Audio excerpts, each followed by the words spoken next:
Hello everyone. बेटा आज हम एस्पायर सीरीज़ में आगे चल रहे हैं। पिछले 3-4 दिनों से मेरी तबीयत थोड़ी ठीक नहीं थी, तो हम कुछ लेक्चर्स नहीं डाल पाए थे। बीच में फिजिक्स और केमिस्ट्री के लेक्चर्स लगातार आए होंगे, आपने देखा होगा।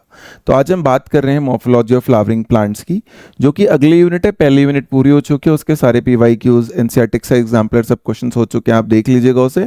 उसकी अलग से प्लेलिस्ट आपको सब्जेक्ट वाइज मिल जाएगी। अब आज का टॉपिक शुरू करते हैं, मॉर्फोलॉजी ऑफ फ्लावरिंग प्लांट्स। तो मॉर्फोलॉजी जो होता है बेटा, उस शब्द का अगर हम मतलब देखने की कोशिश करते हैं तो मॉर्फोलॉजी शब्द का नॉर्मल भाषा में मतलब होता है कि जब हम किसी की शेप की बात करते हैं या उसकी अपीयरेंस की बात करते हैं और हम किसी की शेप या अपीयरेंस को स्टडी करना चाहते हैं तो उसे कहा जाता है मॉर्फोलॉजी।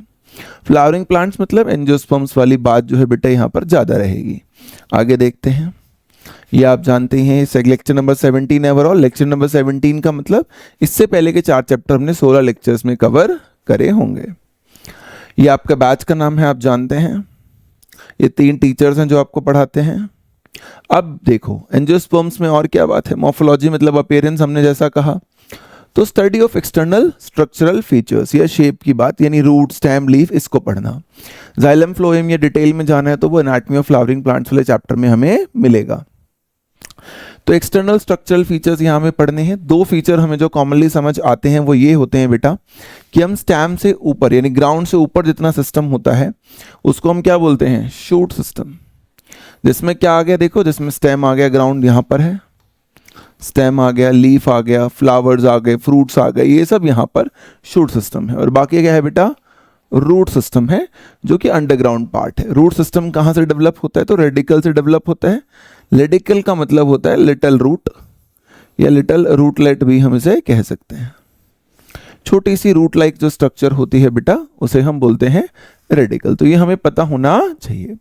फिर एनसीईआरटी में कुछ बातें लिखी जाती हैं कि भैया जो इसका सिस्टम होता है हमारे पास मॉर्फोलॉजी में तो बहुत वेरिएबल होता है। हमने देखा होता है कि बहुत ज़्यादा हद तक काफ़ी सारी एंजियोस्पर्म्स के केस में जो पहली लाइन होती है बहुत सारी वेरिएशन होती है।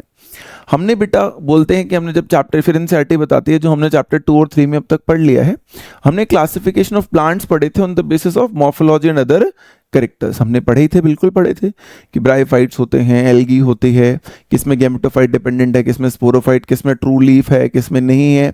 तो मॉर्फोलॉजी के हिसाब से देखें तो लीफ लाइक स्ट्रक्चर कहाँ पर है या लीफ कहाँ पर है, दोनों में बहुत अंतर होता था। ये जो सारी बातें हमने वहाँ पर पढ़ी थी, ट्रू स्टेम कहाँ है, थैलस बॉडी किसकी है, वो बात वहाँ पर वो हमें कह रहा है। तो हमने वो बताता है कि हमने बहुत सारे मेथड ऑफ क्लासिफिकेशन सिस्टम आज तक इस्तेमाल करे हैं और क्लासिफिकेशन हम बिना स्टैंडर्ड टर्म्स या डेफिनेशंस के नहीं दे सकते हैं। तो इसमें कुछ ऐसी बात नहीं है ना। वेरिएशन ऑफ द पार्ट्स भी हो सकते हैं कि स्टेम एक फ्लावरिंग प्लांट का दूसरे फ्लावरिंग प्लांट से स्टेम अलग होगा या लीफ अलग होगा। ये सारी बातें उसने जनरल बातें कही हैं, तो उसमें बहुत ज़्यादा हमें ट्राई करने की ज़रूरत नहीं है। फिर उसने एक एनसीईआरटी में शब्द का इस्तेमाल किया है जिसे हम वीड कहते हैं। क्या कहते हैं बेटा, वीड कहते हैं। वीड का मतलब होता है बेसिकली एक ऐसी चीज़ जो अनवांटेड होती है। क्या होती है बेटा, plant grown at unwanted location. Plant grown at unwanted location, उसे क्या बोलते हैं, वीड। आराम से निकल जाती है खेत वगैरह में और इसमें फ्लावर भी हो सकते हैं, ऐसा एनसीईआरटी लिखती है, फ्रूट भी हो सकते हैं, बट वो हमें लाइनें कभी भी कंफ्यूज नहीं करती, तो उसमें हमें कोई दिक्कत नहीं है कि कैसे कैसे क्लाइंबिंग स्टोरेज है, किसी हिसाब से हर एक में स्टेम लीफ अलग अलग हुआ होगा या क्या। हमारे इंपॉर्टेंट यहाँ पर बात होती है बेटा कि वीड क्या है वो पता होना चाहिए और मॉर्फोलॉजी का मतलब क्या, 2 सिस्टम्स हमारे मेन कौन से होंगे। फिर हमें सबसे पहले रूट सिस्टम ही समझा दिया जाता है कि टाइप ऑफ रूट्स कौन कौन सी होती हैं। तो 3 मेन रूट्स हमें एनसीईआरटी में एक्सप्लेन करी जाती हैं। मेजॉरिटी ऑफ जो डाइकॉट प्लांट्स होते हैं बेटा वो कौन से रूट सिस्टम पे आते हैं, तो टैप रूट सिस्टम पर आते हैं, जिसमें जो हमारी प्राइमरी रूट बनती है वो रेडिकल से बनती है। उस रेडिकल में लैटरल रूट्स या फर्दर ब्रांचेस आ जाती हैं जिनको हम बोलते हैं सेकेंडरी या टर्शरी रूट्स। जो लैटरल रूट्स या साइड रूट्स की बात कर रहे हैं कि अगर ये प्राइमरी है बेटा तो इसके साइड में जो लैटरल रूट्स बन रही हैं ये वाली जो हैं इनको हम क्या बोलते हैं बेटा, ये लैटरल रूट्स होती हैं सेकेंडरी और टर्शरी। ये 2 डिग्री और टर्शरी लिखने का मेरा तरीका है बस। तो सेकेंडरी और टर्शरी रूट्स बनती हैं जो कि बेसिकली ब्रांचेस होती हैं किसकी, प्राइमरी रूट की ही ब्रांचेस होती हैं। तो इसमें जब ये सारा सिस्टम हो जाता है, यानी एक ऐसा सिस्टम जिसमें मान लीजिए इसका नाम मैं ए कह दूं, कि प्राइमरी रूट भी है और लैटरल रूट भी है, यानी सेकेंडरी और टर्शियरी भी है। तो ए प्लस बी जो होता है बेटा, इसे मिलाकर हम लोग कहते हैं टैप रूट सिस्टम। ये किस में होता है? जनरली डाइकॉट प्लांट्स में होता है, यानी जिनमें एम्ब्रियोनिक लीफ 2 होंगी या कॉटिलेडन्स जो होंगे 2 होंगे। एग्जाम्पल के तौर पर उन्होंने मस्टर्ड लिया है बेटा, एनसीईआरटी में भी हमने एग्जैक्टली यही एग्जाम्पल लिया होता है। फिर मोनोकॉट्स के अंदर ज्यादातर कौन सा देखा जाता है भाई? वीट वगैरह में। तो प्राइमरी रूट जो होती है वो शॉर्ट लिव होते रिप्लेस हो जाती है और उसके आगे सेकेंडरी टर्शियरी जैसा कुछ नहीं बनता, बल्कि स्टेम का जो बेसल पोर्शन होता है जो एकदम ग्राउंड से टच होता है, वहां से हमें कुछ रूट लाइक स्ट्रक्चर्स दिखते हैं जिसे हम क्या कहते हैं? Fibrous root system. तो primary root short lived replaced by roots from stem base, not कि रेडिकल की ही आगे ब्रांचेस हो रही हैं या प्राइमरी रूट की ब्रांचेस हो रही हैं। इसे कहा जाता है फिब्रस रूट सिस्टम। क्या कहा जाता है इसे? Fibrous root system. कुछ प्लांट्स थोड़ा और एडवांस्ड होते हैं भाई, वहां पर देखा जाता है कि रेडिकल के अलावा कहीं से भी हो सकती है। जैसे यहां तो ये श्योर था कि स्टेम बेस से ही होगा, इस केस में स्टेम बेस, लीफ, फ्लावर कहीं से कुछ भी हो सकता है रूट, सिवाय रेडिकल के कोई भी और अगर माध्यम है हम आपके पास rise from parts other than radical, तो उसे क्या बोलते हैं? एडवेंटिशियस रूट्स बोलते हैं। एडवेंटिशियस का मतलब ही होता है एक्स्ट्रा ऑर्डिनरी या नॉट बिलोंगिंग टू, यानी ये रूट्स बिलोंग नहीं करेंगी किसको बेटा? Not belonging to. किससे बिलोंग नहीं करेंगी ये रूट्स? तो बेटा ये रूट्स बिलोंग नहीं करेंगी रेडिकल को। ये यहां पर बात ही सिंपल सी होती है बेसिकली, यानी कि फिब्रस रूट जो है वो एक टाइप या कैटेगरी है किसकी? एडवेंटिशियस रूट की। जैसे वर्टेब्रेट एक कैटेगरी होता था कॉर्डेट्स में, बिल्कुल ऐसे ही यहां पर भी है। वीट तो हम जानते ही हैं, मोनोकॉट हमें पता है। मॉन्स्ट्रा का मतलब होता है बेटा कि इसकी जो लीव्स होती हैं वो यूजुअली लार्ज होती हैं इस प्लांट की, और लार्ज चीज के लिए, बहुत बड़ी चीज के लिए मॉन्स्टर जैसा शब्द इस्तेमाल होता है, तो इसलिए इसे मॉन्स्ट्रा कहते हैं। बनियन ट्री मतलब जो बनियास थे उस टाइम के, वो इस ट्री के नीचे बैठ के अपना काम करते थे या बिजनेस करते थे, तो इसलिए इसे बनियन ट्री का नाम दिया गया। थोड़े से ट्राई करता हूं मैं हमेशा कि कोई चीज कहां से आई वो आपको पता चल जाए। फिर कभी कभी क्वेश्चन हो सकता है कि जो ये रूट सिस्टम्स होती हैं इनका फंक्शन क्या होगा? कोई भी रूट सिस्टम हो, है ना, जैसे हमने यहाँ पर कहा कि रूट सिस्टम्स हैं, तो भाई रूट का क्या काम होता है? देखो डायग्राम से हमें समझ में आ जाएगा कि वाटर और मिनरल के एब्जॉर्प्शन में हेल्प करेगा, प्लांट के पार्ट्स को एंकरेज देगा, उसे जमीन के साथ क्या करेगा? जोड़ेगा, है ना, रिजर्व फूड मटेरियल रखेगा, और synthesis of plant growth regulators. तो यहां हमें इंपॉर्टेंट बात ये ध्यान रखनी है बेटा, जब भी हमसे क्वेश्चन पूछा जाएगा रूट सिस्टम में, वाटर मिनरल वाला तो सब याद रख लेते हैं, 2 चीजें जो याद रखनी है वो ये हैं, storage of food materials and plant growth regulators. क्या सिक्रीशन हो सकती है यहां से? प्लांट ग्रोथ रेगुलेटर्स, वो उसकी भी सिंथेसिस यहां पर होती है। प्लांट ग्रोथ रेगुलेटर्स मतलब ऑक्सिन, साइटोकाइनिन, मेथाइलिन वगैरह प्लांट ग्रोथ हार्मोन्स आएंगे, कुछ वैसी चीजें। तो ये हमें रूट सिस्टम के बारे में 2 बातें थोड़ी इंटरेस्टिंगली याद रखनी होती हैं, बाकी बातें हमारे लिए यहां पर आसान ही होती हैं। फिर हमें बताया जाता है एनसीईआरटी में regions of the root tip. क्या बताया जाता है बेटा? Regions of the root tip, कि रूट जो है उसमें क्या क्या कारण है। फिर एनसीईआरटी में डायग्राम से वो हम कर चुके होते हैं, उसमें हमें कोई खास दिक्कत नहीं आती है। तो बोलते हैं भैया देखो सबसे नीचे रूट कैप है, जिसने कि टेंडर एपेक्स को, टेंडर का मतलब होता है सॉफ्ट या डेलिकेट, जो हमारा एपेक्स है उसे बचा रखा होता है, राइट। इसको बोलते हैं थिम्बल लाइक। क्या बोलते हैं? कैसा स्ट्रक्चर है ये? थिम्बल लाइक, यानी थंब जैसा। क्या करता है ये? रूट एपेक्स को बचाता है। रूट एपेक्स मतलब एक टेंडर डेलिकेट स्ट्रक्चर होता है जिसे हम रूट एपेक्स कहते हैं, ताकि रूट के एपेक्स को बचाया जा सके। टेंडर का मतलब जो होता है बेटा, tender apex of the root, उसको प्रोटेक्ट करता है। तो टेंडर शब्द का मतलब आपको पता होना चाहिए सॉफ्ट एंड डेलिकेट। बाकी बात तो देखते ही समझ में आ रही है कि रूट के एपेक्स को ऑब्वियसली प्रोटेक्ट करता हुआ दिख ही रहा है। जब वो सॉइल के थ्रू धीरे धीरे नीचे की तरफ एंट्री करेगा, रूट तो ऊपर नहीं जाता, धीरे धीरे नीचे ही जाता है, बट ये टेंडर शब्द हमें कई बार नहीं पता होता है। फिर कहते हैं इसके कुछ मिलीमीटर्स ऊपर, कि अगर ये रूट कैप है तो इसके थोड़ा सा ऊपर कौन सा रीजन है? Region of meristematic activity.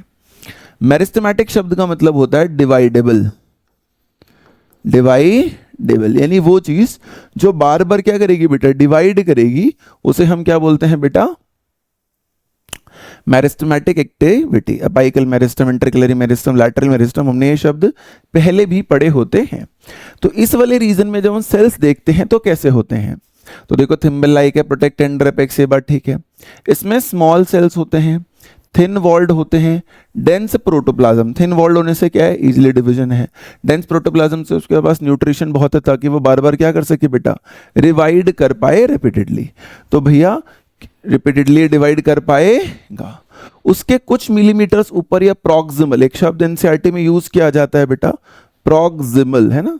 ये प्रॉक्सिमल जो शब्द होता है बेटा, प्रॉक्सिमल का मतलब होता है नेक्स्ट।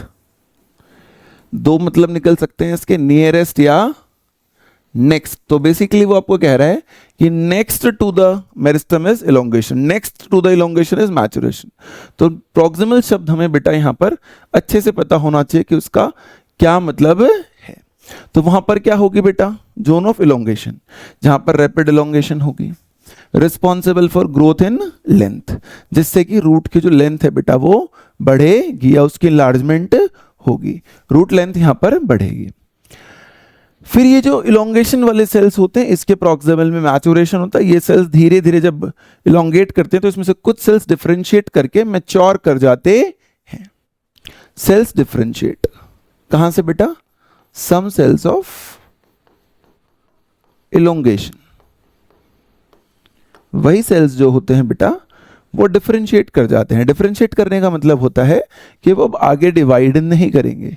क्या नहीं करेंगे बेटा, आगे डिवाइड नहीं करेंगे, बल्कि सम भी नहीं लिखा एनसीईआरटी में, तो सीधा सेल्स ही लिखा है ना, cells of elongation gradually differentiate and mature, ऐसा लिखा हुआ है। और उसी जोन में, मैचुरेशन वाले जोन में ही कुछ सेल्स जो होंगे बेटा वो क्या बना देंगे हमारे लिए, रूट हेयर बना देंगे। क्या बना देंगे बेटा, रूट हेयर बना देंगे। तो पहले प्रॉक्सिमल ये है, फिर ये है, फिर ये है। ये प्रॉक्सिमल का मतलब नेक्स्ट नेक्स्ट नेक्स्ट है।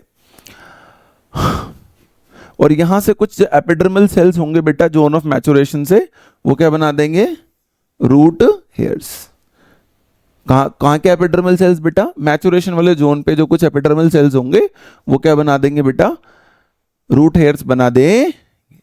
रूट हेयर्स क्या करेंगे आपके लिए, तो वही पुराना सिंपल सा कॉन्सेप्ट है, absorb water and mineral, absorb water and mineral. तो देखो ये बहुत इजी बात हो गई हमारे लिए, तीनों बातें समझना, ऐसा डेंस क्यों है, इसमें क्या हो रहा है, इसमें क्या हो रहा है।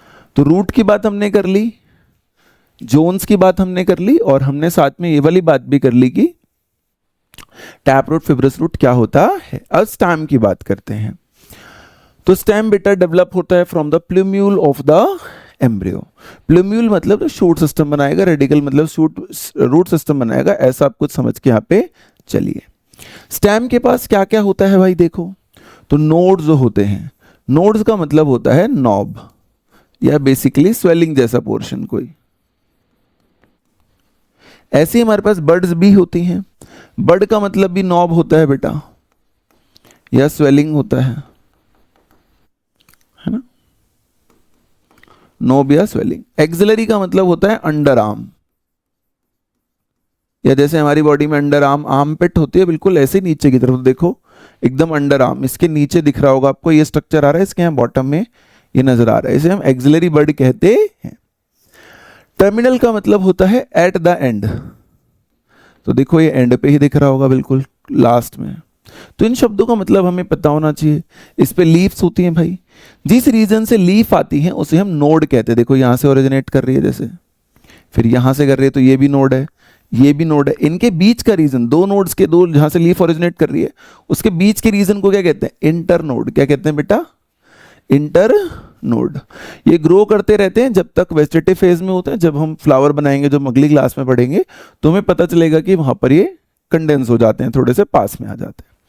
अब इसके बाद देखो एनसीईआरटी क्या लिखती है कि स्टेम असेंडिंग पार्ट होता है जिस पे लीफ होती है, ठीक है, फ्लावर और फ्रूट भी हो सकते हैं, इसमें भी हमें कोई डाउट वाली बात नहीं होती। कहां से बनता है, from plumule of the embryo से बनता है, ऑफ अ जर्मिनेटिंग सीड। भाई सीड जर्मिनेशन से ही तो प्लांट बनता है, जर्मिनेटिंग सीड में प्लूम्यूल बनेगा या एम्ब्रियो बनेगा, तो इसलिए इसने ऐसा शब्द वहां पर हमारे लिए लिखा है। नोड्स का मतलब होता है जहां पे लीफ बॉर्न होती है, portion between two nodes internodes. जहां पे बर्ड्स होते हैं, दो मैंने समझा दिया कौन कौन सी।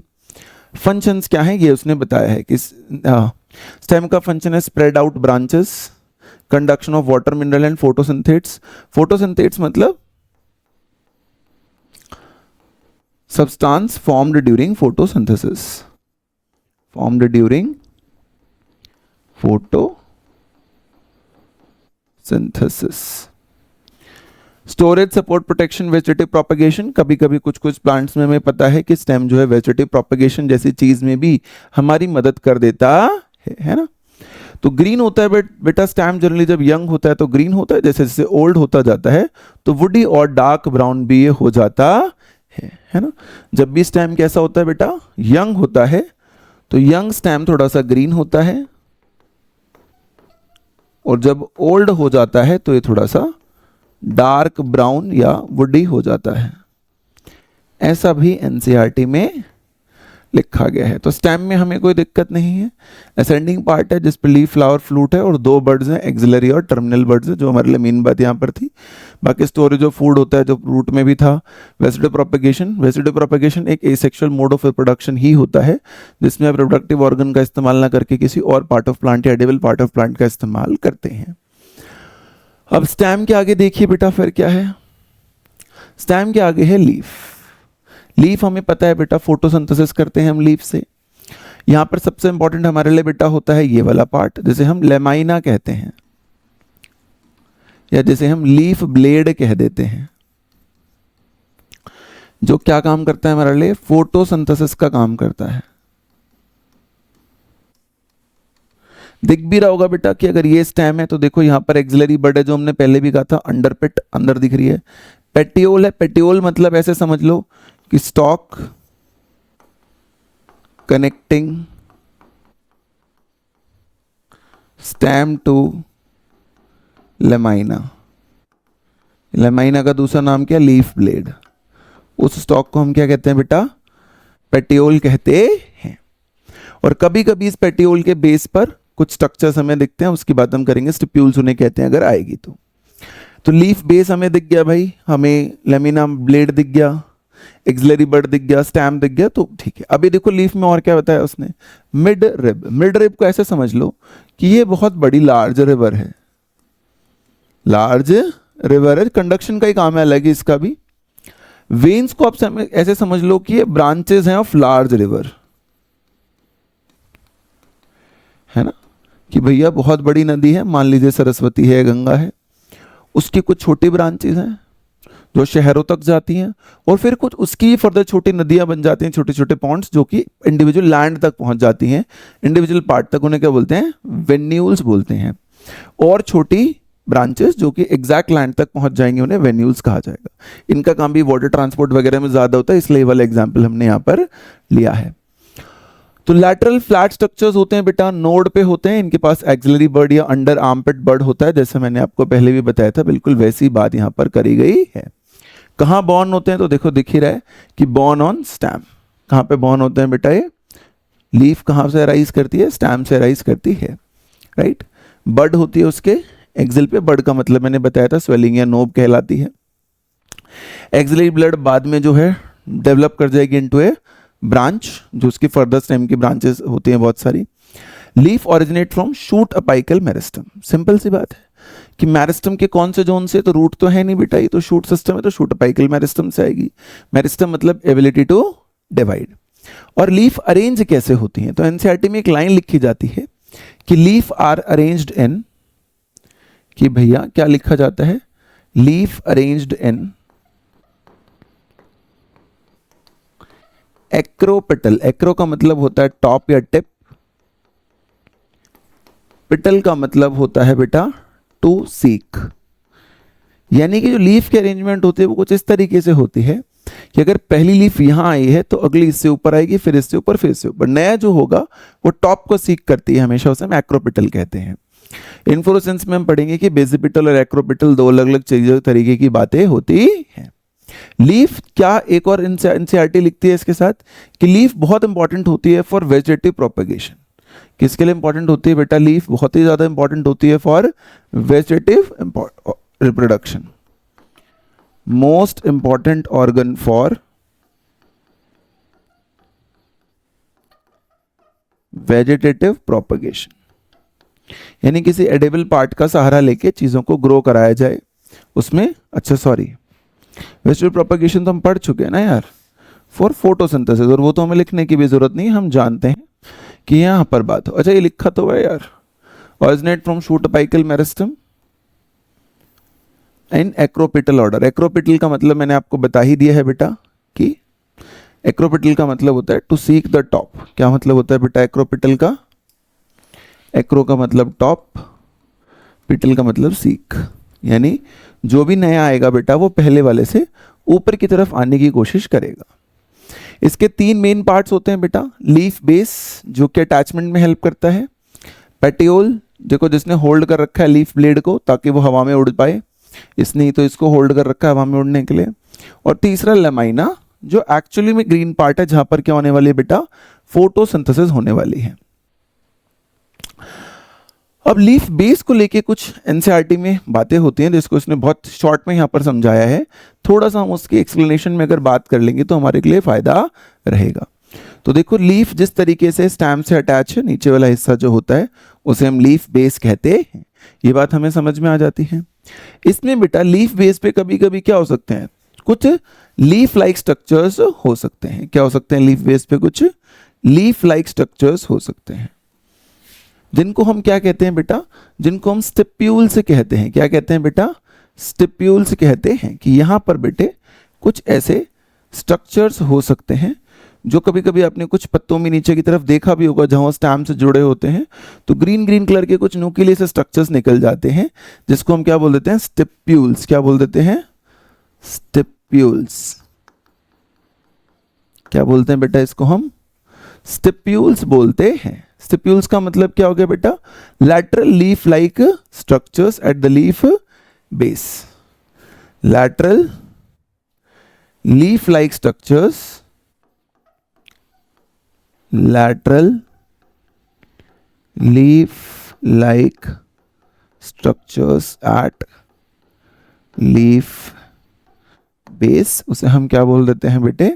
स्टिप्यूल्स बोल देते हैं। जो कभी कभी हमने देखा होगा, एनसीईआरटी में दिखाया भी गया है कि चुभ भी जाते हैं कई बार, वो बिल्कुल जहां से स्टेम ओरिजिनेट कर रही है उसके पास ये हिस्सा होता है। कहते हैं मोनोकॉट्स के अंदर क्या है कि जो लीफ बेस है हमारा बेटा, नीचे का जितना भी हिस्सा है, राइट नीचे का जितना भी, थोड़ा और बल्कि लीफ बेस की लेबलिंग नीचे होनी चाहिए थी। ये क्या करता है कई बार यहाँ पर एक ग्रो करता है और इस स्टेम को, स्टेम से जस्ट पास में है, स्टेम को कई बार कवर कर लेता है। क्या कर लेता है बेटा? एक्सपेंड कर लेता है इनटू ए शीथ और स्टेम को पार्शली या वोली कवर कर लेता है। तो देखो वही उसने यहाँ पर लिखा होता है कि मोनोकॉट्स में लीफ बेस क्या कर लेता है? शीदिंग कर देता है। किसकी? ऑफ स्टेम, उसको शीट की तरह कवर कर लेता है। लाइक डाइकॉट में लेकिन लीफ बेस जो होता है वो स्वेलिंग दिखाता है। क्या दिखाता है बेटा? स्वेलिंग दिखाता है। डाइकॉट में कवर नहीं करता स्टेम को, और उस स्वेलिंग को क्या कहते हैं? पल्विनस कहते हैं। क्या कहते हैं? पल्विनस का मतलब होता है कशन या स्वेलिंग। तो लीफ बेस स्वेल करता है डाइकॉट के केस में और पार्शियली कवर करता है किसके केस में बेटा? मोनोकॉट के केस में। और जब लीफ बेस स्वोलन होता है या कशन की तरह काम करता है तो उसे हम पल्विनस कहते हैं। तो डाइकॉट यानी लेग्यूम प्लांट्स में आपको कशन दिखेगा, मोनोकॉट्स में शीदिंग दिखती है। ये बात हमें वहां पर बताई जाती है कि हमें पता होना चाहिए। फिर पेटियोल जब इस लीफ को मूव कराता है या ये फ्लटर करती होगी तो आपका क्या फायदा होता होगा, ऐसा पूछा जाता है। तो वो कहते हैं देखो कोई बहुत बड़ा फायदा नहीं है, सिंपल सी बात है कि फ्रेश एयर आने में क्या होगी बेटा? हमें मदद मिलेगी। Cool the leaf and fresh air, तो इसमें हमें कोई बड़ी बात हमारे लिए नहीं होती है। फिर लीफ ब्लेड की बात हमने कर ली कि लीफ ब्लेड पर या लेमाइना जो है बेटा उस पर ग्रीन पार्ट्स होंगे विद वेन्स, वेन्यूल्स या वेनलेट्स होंगे, वो बात भी हमारे लिए कोई बहुत बड़ी बात नहीं है। जो सबसे मिडल में प्रोमिनेंट वेन होगी उसे हम क्या कहेंगे, मिडरिप कहेंगे। फिर उसकी छोटी छोटी ब्रांचेज होंगी। क्या होगा यहाँ से बेटा, ये रिवर मैंने यहाँ पर क्यों लिखा है, ये सब इसीलिए लिखा है बेटा कि जो भी ये मिडरिप होगी या वेन्स एटसेट्रा होंगी, इनसे क्या होगा, इनसे बेसिकली ट्रांसपोर्ट होगा of minerals comma water etcetera, है ना, यही तो होगा। तो ये चीजें हमें यहां पर पता होने चाहिए कि ऐसा ऐसा होगा। फिर हमें कहा जाता है कि extent of incision of lamina जो होता है वो हर जगह अलग अलग होता है। एक्सटेंट ऑफ इंसिजन मतलब कि जो आपको ये इंसिजन दिख रहा है अंदर की तरफ, ऐसे वाली बात कर रहा है। अच्छा ये नहीं, ये साथ वाला, बल्कि शायद आप देख पाएंगे इस वाले इंसिजन की बात कह रहा है वो, जो ये छोटा छोटा इंसिजन हमें यहाँ दिख रहा है। तो कहता है ये हर एक में ना अलग अलग होता है। किसी किसी केस में ऐसा होता है कि बिल्कुल मिडरिप को टच कर देता है, किसी किसी केस में मिडरिप को टच नहीं करता है। अगर इसने मिडरिप को टच कर दिया नहीं कर दिया, उसके बेस पर भी क्लासिफिकेशन होती है। कौन से वाली होती है, देखो ये वाली जो हम अभी पढ़ेंगे। उससे पहले वो कहता है कि देखो दो तरीके के डायग्राम्स होते हैं बेटा, एक ये वाले होते हैं, एक ये वाले होते हैं। जिस लीफ में ऐसे वाली अरेंजमेंट ज्यादा क्लियरली पाई जाती है बेटा, उसे हम लोग क्या बोलते हैं, उसे हम लोग रेटिकुलेट बोलते हैं। रेटिकुलेट मतलब नेट लाइक अरेंजमेंट, जाले से बन जाते हैं वेन्स और वेनलेट्स के। भाई ये मिडरिप है, बाकी वेन्स और वेनलेट्स हैं इसमें, तो उनकी अरेंजमेंट नेट लाइक अगर है तो आप रेटिकुलेट वेनेशन उसे कहेंगे, राइट। और ये आपको कहां दिखेगी बेटा, in the lamina of leaf दिखेगी, in the lamina of leaf. अगर पैरेलल अरेंजमेंट है, जैसा कि एनसीईआरटी में दिखाया जाता है कि इसको और एनसीईआरटी के डायग्राम कैसे सोचे, तो उसने ऐसा दिखा रखा होगा कि ये अगर मिडरिप है तो उसके साथ में ही बाकी चीजें भी ऐसे ही पैरेलली रन करेंगी, उसमें कोई नेट लाइक अरेंजमेंट नहीं है, तो उसे हम क्या बोलते हैं बेटा, पैरेलल वेनेशन बोलते हैं। रेटिकुलेट वेनेशन जो होती है बेटा वो डाइकॉट्स यानी कि चाइना रोज और पीपल वगैरह में ज्यादा है, और पैरेलल वेनेशन जो होती है वो मोनोकॉट्स यानी ग्रास, बनाना, मेज, इन वाले प्लांट्स में बेटे ज्यादा पाई जाती है। तो वेनेशन के ऊपर तो कोई बहुत बड़ी कंफ्यूजन हमें कभी भी नहीं होनी चाहिए। फिर होता है simple versus compound leaf, right. Simple leaf तो जैसे अभी देखी थी कि मिडरिप टच ही नहीं हो रहा और कोई लीफलेट्स नहीं बन रही, सिंगल लीफ है। अगर लीफलेट्स बन रही हैं तो देखो इसमें तो incision do not touch the midrib, simple सी बात हो गई जो पीछे थी अभी। कंपाउंड लीफ में देखो बहुत सारे लीफलेट्स बन रहे होते हैं, तो यहां पर देखो एक्सिलरी बर्ड लेकिन हर जगह नहीं है बेटा। एक्सिलरी बर्ड ऐसा नहीं है कि यहां भी है, यहां भी है, यहां भी है, देखो यहां नहीं है ना। एक्सिलरी बर्ड सिर्फ कहां पर बताई गई है आपको, अगर आप ध्यान से देखोगे तो जहां से स्टेम से ओरिजिनेट कर रहे थे, जो इसका मेन पेटियोल वाला पार्ट था, बस वहां। आगे वाली ब्रांचेज में ऐसा कुछ नहीं है। आगे जो रिज लाइक स्ट्रक्चर है जिसपे बाकी की लीफलेट्स लगी हुई हैं, जो पेटियोल के आगे है, उसे क्या कहा गया, रेचेस कहा गया है। क्या कहा गया उसे, रेचेस या रिज। अब दो अपीयरेंस से देखो ये बिल्कुल फेदर जैसा लग रहा है, जैसे पंख होता है कि एक सेंट्रल वेन लग रही है और फिर उसकी साइड ब्रांचेस लग रही हैं, तो वो होता है पिनेटली। क्या होता है बेटा, पिनेटली। पिनेटली का मतलब, पिन्ना का मतलब होता है basically feather like with central vein and side branches. दूसरा जो इसमें होता है कंपाउंड लीफ में, वो होता है पामेटली। ऐसा लगता है जैसे पाम से फिंगर अराइज कर रही हैं, ऐसे ही मेरी वेन्स या मेनलेट्स जो हैं वो अराइज कर रही हैं किसी कॉमन बेस से या कॉमन पॉइंट से, उसको बोलते हैं पामेटली, राइट। यहां पर भी एक्सिलरी बर्ड सिर्फ यही होगा बेटा, ऐसा नहीं है कि हर एक के नीचे एक्सिलरी बर्ड होगा, समझ रहे हो।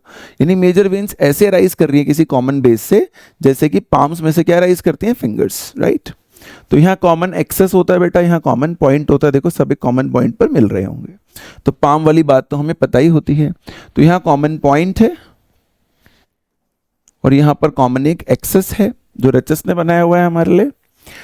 ध्यान रखना है कि एक्सिलरी बर्ड सिर्फ पेटियोल के पास होता है बेटा, जो मेन पार्ट होता है जो स्टेम को लीफ से जोड़ता है, ना कि लीफलेट एक्सिल। हर लीफलेट के एक्सिल के पास, लीफलेट के पास कोई एक्सिलरी बर्ड नहीं होगा, ये ध्यान रखने वाली बात होती है। ये भी एक इंटरेस्टिंग क्वेश्चन हमसे बहुत बार पूछा जाता है या हमसे पहले भी पूछा गया है, राइट। यानी लेमाइना पूरा होगा। ये जब हम लेमाइना को इंसाइज करेंगे तो इंसाइज करके अगर मिडरिप को टच नहीं कर रहे हैं तो वो क्या होगा बेटा, सिंपल होगा। और अगर टच करके वो ब्रेक हो जाती है तो उसे हम क्या बोलेंगे, कंपाउंड। क्या बोलेंगे बेटा, कंपाउंड। चाहे लीफ सिंपल हो या चाहे लीफ कंपाउंड हो, बर्ड हमेशा कहां पे प्रेजेंट होगा, एक्सिल ऑफ द पेट्यूल। कहां पे प्रेजेंट होगा बेटा, axil of the petiole, not in the axil of leaflet, not in the leaflet axil, in both simple and compound leaves, in both simple and compound leaves.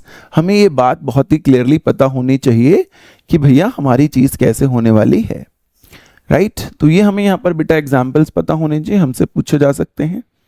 तो pinnately का example हमारे NCERT में name दिया जाता है, palmately में हमें silk cotton बताया जाता है, at the tip of petiole as in silk cotton. तो नीचे वाले का सिल्क कॉटन है, ऊपर वाले का नीम है।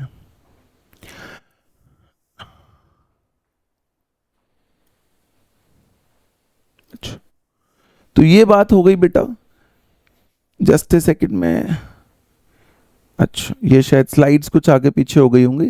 ये देखो, एक ये भी है आपके एनसीईआरटी में, फाइलोटेक्सी।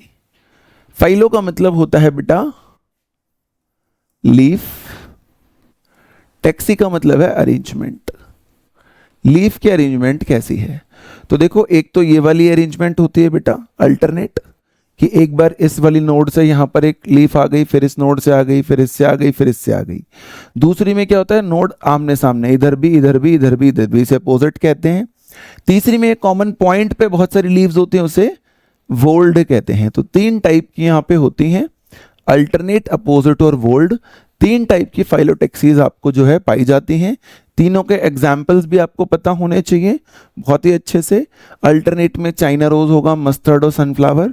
अपोजिट में कैलोट्रोपस गावा। कैलोट्रोपस का मतलब होता है, कैलो का मतलब ब्यूटीफुल होता है,